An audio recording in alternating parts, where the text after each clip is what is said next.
ತಾಲೂಕಿನ ಮುತ್ತಲಗಿ ಗ್ರಾಮ ಪಂಚಾಯಿತಿ ವ್ಯಾಪ್ತಿಯಲ್ಲಿ ಮಹಾತ್ಮ ಗಾಂಧಿ ನರೇಗಾ ಯೋಜನೆ ಅನುಷ್ಠಾನದಲ್ಲಿ ಅವ್ಯವಹಾರ ನಡೆದಿದೆ ಎಂಬ ಗ್ರಾಮಸ್ಥರ ದೂರಿನ ಮೇರೆಗೆ ಜಿಲ್ಲಾ ಓಂಜುಡ್ಡಮನ್ ಅಧಿಕಾರಿ ಮಹಾರುದ್ರಪ್ಪ ಐಚಂಗಿ ಹಾಗೂ ಅಧಿಕಾರಿಗಳು ಮುತ್ತಗಿ ಗ್ರಾಮಕ್ಕೆ ಶನಿವಾರ ಭೇಟಿ ನೀಡಿ ಪರಿಶೀಲಿಸಿದರು.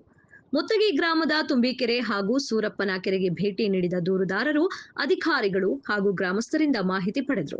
ನಂತರ ಹುಲ್ಲೇಕೇರಿ ಅವರ ಹೊಲದಿಂದ ಸಾರ್ವಜನಿಕ ನೀರಗಾಲುವೆ, ಫಕ್ಕೀರಪ್ಪ ಅವರ ಹೊಲದಿಂದ ಸಾರ್ವಜನಿಕ ನೀರಗಾಲುವೆ ಹಾಗೂ ಹೊಲದಿಂದ ಮುಗದ ಶಿವಳ್ಳಿ ಅವರ ಹೊಲದವರೆಗಿನ ನೀರುಗಾಲುವೆಯ ನರೇಗಾ ಕಾಮಗಾರಿ ಕುರಿತು ಮಾಹಿತಿ ಪಡೆದುಕೊಂಡರು. ವೇಳೆ ಮಾತನಾಡಿದ ಜಿಲ್ಲಾ ಓಂಬುಡ್ಡಮನ್ ಮಹಾರುದ್ರಪ್ಪ ಐಂಚಗಿ, ಗ್ರಾಮಸ್ಥರ ದೂರಿನ ಮೇರೆಗೆ ಗ್ರಾಮಕ್ಕೆ ಭೇಟಿ ನೀಡಲಾಗಿದೆ. ತುಂಬಿಕೆರೆ ಹಾಗೂ ಸೂರಪ್ಪನ ಕೆರೆಗೆ ಭೇಟಿ ನರೇಗಾ ಕಾಮಗಾರಿ ಕುರಿತು ಮಾಹಿತಿ ಪಡೆಯಲಾಗಿದೆ. ಅಲ್ಲದೆ ನಿರ್ಮಾಣದ ಗ್ರಾಮಸ್ಥರಿಂದ ನೀರುಗಾಲುವೆಗಳ ಬಗ್ಗೆ ವಿಷಯ ತಿಳಿದುಕೊಳ್ಳಲಾಗಿದೆ. ಈ ಬಗ್ಗೆ ಸೂಕ್ತ ಗ್ರಾಮಸ್ಥರು ದೂರು ನೀಡಿದ್ದಾರೆ. ಹಾಗಾಗಿ ಇಲ್ಲಿ ಭೇಟಿ ನೀಡಿದ್ದೇವೆ. ಕಾಮಗಾರಿಯನ್ನು ಸಹ ನಡೆಸುತ್ತೇವೆ. ಯೋಜನೆ ನಡೆದ ಕೆಲವೊಂದು ಕಾಮಗಾರಿಗಳು ಅಸ್ತಿತ್ವದಲ್ಲಿದೆ, ಅದನ್ನು ಕೂಡ ಸರಿ ಮಾಡಿಸುತ್ತೇವೆ ಎಂಬ ಸ್ಪಷ್ಟನೆಯನ್ನ ನೀಡಿದ್ದಾರೆ.